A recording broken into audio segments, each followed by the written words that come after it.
Alrighty, folks. I uh, I did a lot of this work off camera, and I've already shot this video once, but I did it after 8 p.m. last night. And if you know me, I'm not supposed to do math after 8 p.m. last night. I looked at my original video. It ended up being 35 minutes long, and pretty much all my calculations were wrong because I forgot one value or did something that just threw the whole thing out the window. So, started over fresh this morning. Um, it's a lot easier to work, a lot easier to concentrate when you haven't been working all day. So, let's get into it. Today, we're talking about how to measure compression, uh, how to calculate your compression ratio, and measure your chamber volume in your two-stroke cylinders. It's way easier than I thought. I had it all convoluted in my head, and I wish I would have been doing this months ago, not because it's caused anything to improve, but I just am the kind of person that likes information. Having information, it's, whether you use it or not, it's there. So it's, kind of comforting. Sorry, my dog barks at my neighbor's diesel truck when it drives by. But let's dive into it. Things you're going to need to know. We're going to calculate your static compression ratio. We're going to calculate the corrected compression ratio. And we're going to measure the volume of the chamber. First thing we want to measure, we already know the dimensions of the cylinder, so we don't need to measure that. But you need to take your caliper, look down in here. I'll see if I can adjust my light. There's your exhaust port. You can take your caliper, run it down because we're measuring depth, and then just slide it down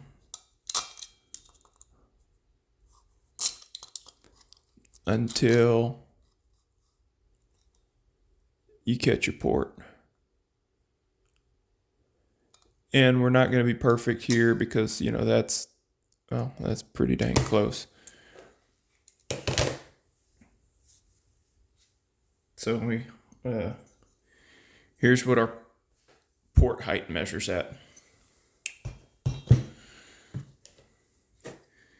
We have 902. I think I just measured it at 9. The 2,000ths really isn't going to matter. But I've already done all this measuring on the paper, so we'll go over here to the stuff that I already have covered. Wrote down my notes.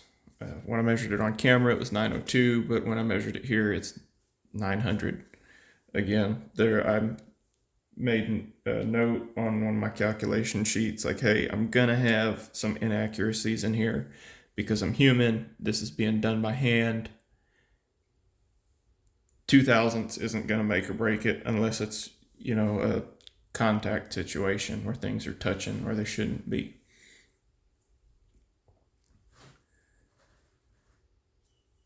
Next, we want to measure your chamber volume.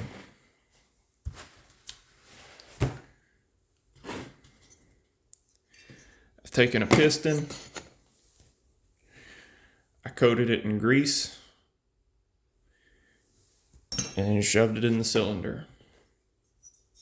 This is a stock chamber cylinder. So now you hold your piston in there. You want your spark plug hole sitting level. And you take a syringe filled with water. This is a 6cc syringe. And you just start filling your whole chamber with water.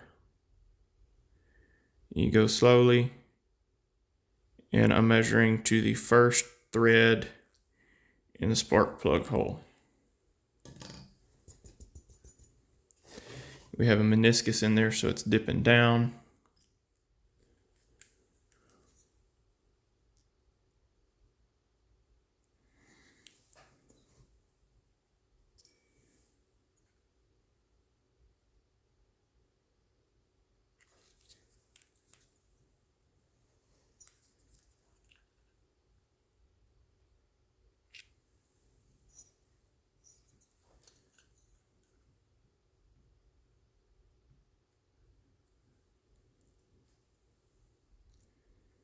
I'm going to call that good. And we're going to measure that as 1.6.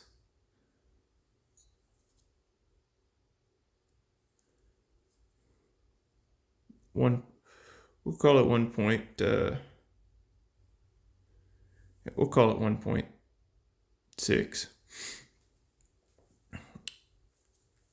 Now you want to subtract your 1.6 from your total volume of that syringe.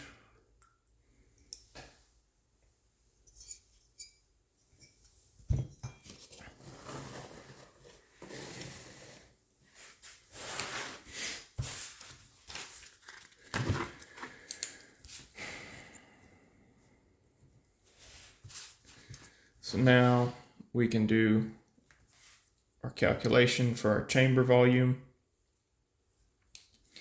You start with 6 and you're going to subtract your volume out of that was remaining in the syringe. So if we have 6 minus 1.6, that's going to give us 4.4. We can take that to our other note page. Stock chamber 4.4. And to figure out how much volume you actually have in that chamber, when your piston's at top dead center, you need to know your squish measurement. I'm not going to cover how to measure squish. If you're watching this video, you already know how to do that. Stock squish in these cylinders, I'm just guesstimating here, is roughly 40 thousandths. And I'm saying that because with a base gasket delete, they're like close to 20. Base gasket's about 20. Simple math. I already did all the calculations for the volume displaced by our squish measurement on a 46 millimeter cylinder. There's an asterisk on the 028 because this volume is going to be a little bit different because the piston has the dome on it. And I don't know how to calculate that area or that volume of that dome other than just measuring it with water. So that one's inaccurate. You know, over here our corrected chamber values inaccurate.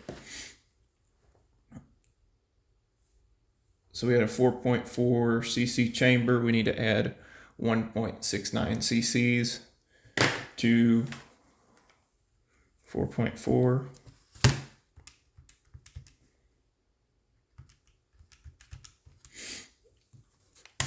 So our total chamber volume corrected is 6.09 cc's. This is what my other chambers and my cylinders measured out at. Stock was 4.4 with the 028 piston. We had 3.5, and then with my super modified chamber, I'm at 3. When you add squish in there, your compressed volume turns into 6.09. 4.35 and 3.85. So there is half a cc difference between these two. It all just shuffles over. If your squish is this, now this is, I didn't correct this based on my squish measurement because there's the dome. So there's actually slightly more chamber volume than this corrected on the 028.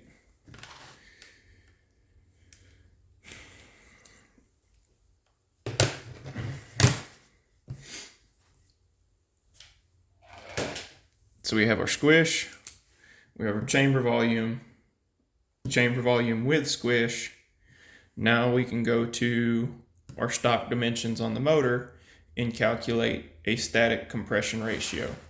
Your static compression ratio takes the full stroke of the motor into account. Your corrected compression ratio is just going to go based on your exhaust port height minus your squish. You have to subtract squish because that is not swept volume. I made that mistake last night and included my squish in there, so I gave everything a greater swept volume than what it was supposed to have.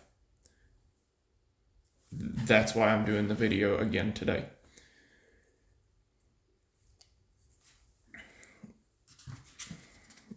Now, we know, now we need to go to calculating your compression ratio. Swept volume plus your chamber volume, and that's going to be including the squish, over your chamber volume equals your compression ratio. Here's where I said you have to factor in your squish and consider your measurement inaccuracies. So let's go with our stock number, where all three of these are going to have the same stock displacement.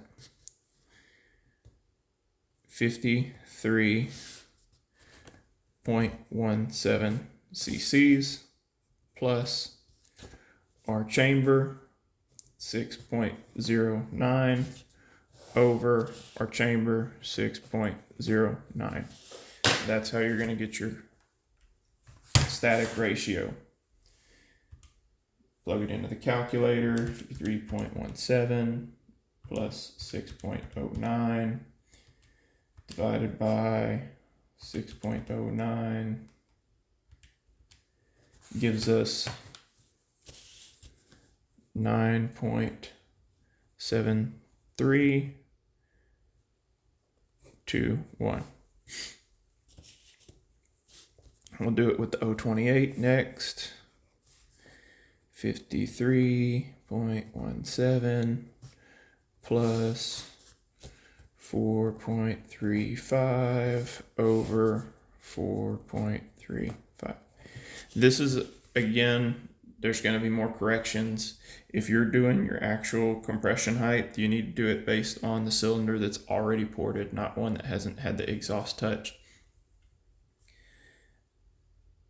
This is where the 028 and that super modified chamber are going to really look different, because one cylinder's already been ported, so the exhaust is a lot higher than what the 028 would be. So if you measure the 028 now, it's probably like 110 if you're measuring by degrees, and then the my Supermod is at 105 currently, or somewhere around there. That's why it has a shorter corrected stroke. So our corrected corrected stroke on your stock one was 21.84 millimeters, 22.35 for the 028. That's why it appears. That's why this one is going to appear like it has a higher compression ratio. And as it sits, it is going to have a higher compression ratio. But once it's ported, in order to run specific RPM, it's going to drop. And then the Supermod is at 21.56. So almost your same stroke between the stock saw and the currently modified one. So then we're going to go super 53.17 plus 3.85 over 3.85.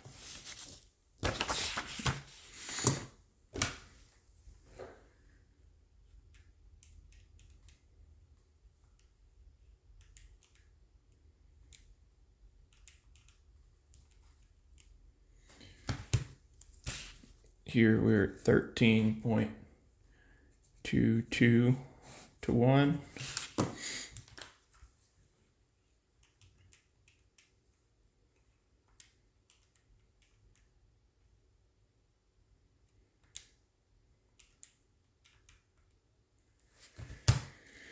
Here we are at 14.81 to 1.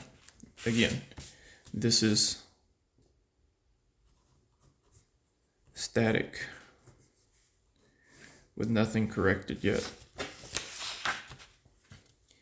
14.8 to 1 is approaching diesel compression levels.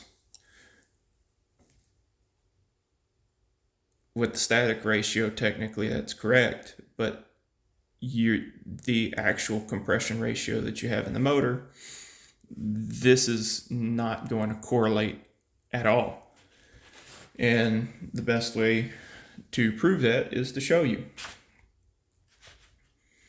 So now I already did the math here and calculated our corrected volume based on exhaust port height minus your squish. You have to subtract squish from that because it's not under compression. You have to add the squish over here to get your value corrected. I don't know if I stated that already, but if you add squish over here, it's going to jack up your compression ratio, and then your calculation's wrong. A wrong calculation does you no good. So now we're going to go corrected.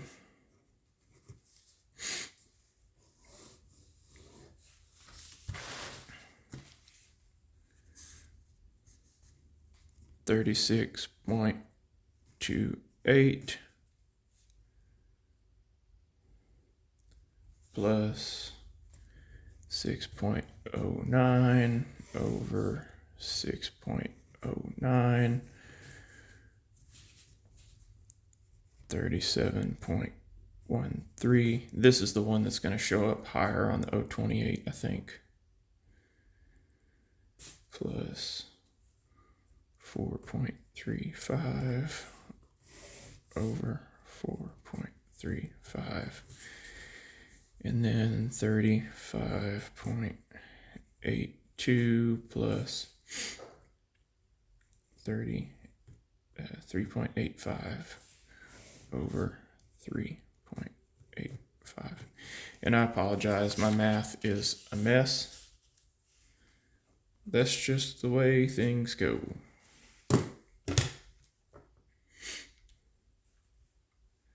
36.28 plus, nope, that's not plus, 6.09 divided by 6.09. Now, here's where it gets interesting. We have gone from 9.73 to 1 to 6.95 to 1.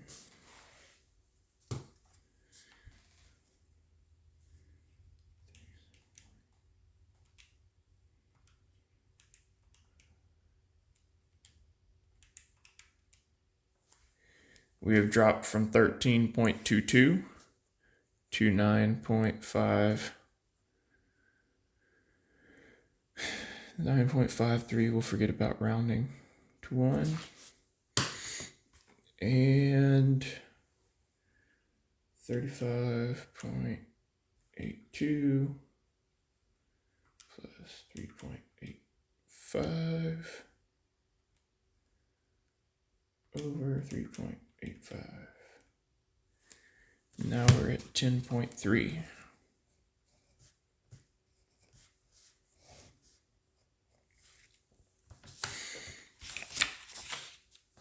Now we can see how I was talking about these don't correlate at all.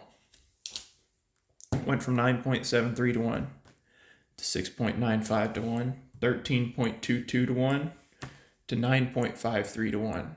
That's still a really good jump there. I mean, that's good. and then from 14.8 to 1 to 10.3 to 1. Do I know what this is supposed to be in an optimal scenario? No. No clue. I imagine anything over 8.1, over 8 to 1 corrected is probably going to run pretty good. I don't know if 10 to 1 is too much. It's a situation where I don't know. This is why I'm starting to do this, so I can take notes on how engines act at specific compression ratios, just to get an idea of how they're going to behave. Another interesting thing to calculate PSI under and I wanted to do this on paper before I actually put a cylinder together and tried to measure it. But to calculate your PSI, you would think you just multiply compression ratio times air pressure, with it being a naturally aspirated engine. That is incorrect. Your standard air pressure at standard elevation and temperature is 14.7 psi. If you did 10.3 to 1 times 14 psi, you're looking at what, like 150? This one is going to compression test way beyond 150 psi. Trying to figure out how that all correlates together through Google. There's some thermodynamic stuff. My dog is throwing a fit. There's some, hang on. So there's some thermodynamic stuff, and essentially what you have to do, you have to take your compression ratio, give it a corrective exponent, and from what I'm seeing, this corrective exponent is what takes into account your fuel in the air, how much that the temperature of your chamber, temperature of the gas in the chamber is going to increase when you compress it. That's why you have that value. And then you multiply times 14.7. So we can go back to the calculator. We're going to go 10.3 to the 1.2 power times 14.7, and that's going to be 241. I have a feeling that 1.2 is going to be a pretty close corrective value. There's so much that goes into calculating that. I don't even know where to begin with it. This is just what I was reading in some papers. I've never taken thermodynamics. I had massive trouble with calculus. I failed it twice. And, I dropped out of my algebra class this year because with, the increase in workload in the spring, and I had my work hours change, and then I had health issues on top of that. I couldn't keep up with my work outside of the day. So take all of my math with a grain of salt. I'm no pro.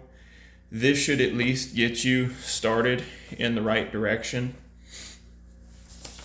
These are things you need to measure. I did it for 3 cylinders. There's also a variance in these China cylinders, so your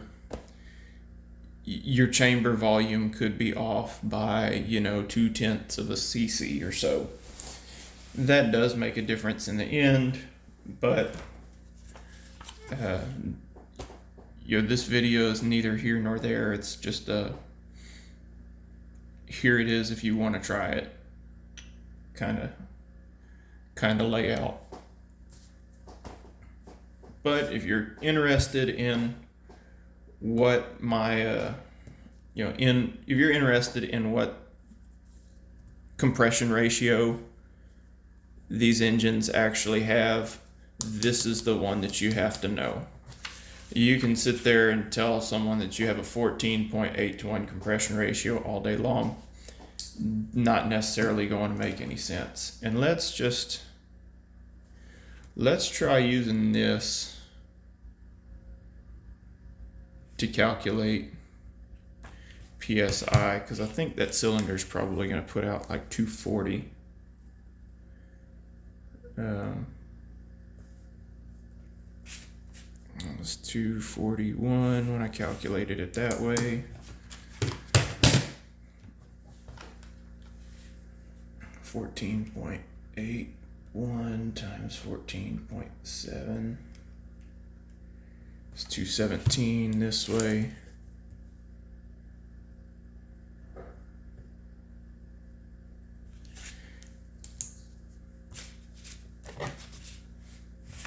This will just be interesting because some people say you don't need more than 180 psi.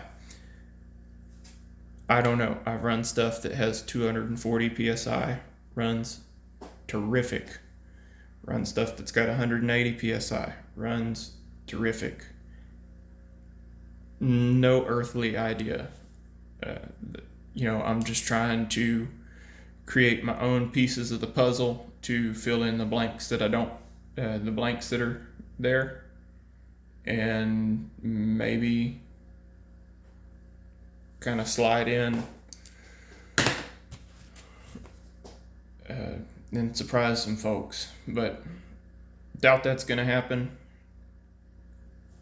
Hope you enjoyed the video. It's all technical boring crap, and we'll see where it's at when it starts to run. Thanks.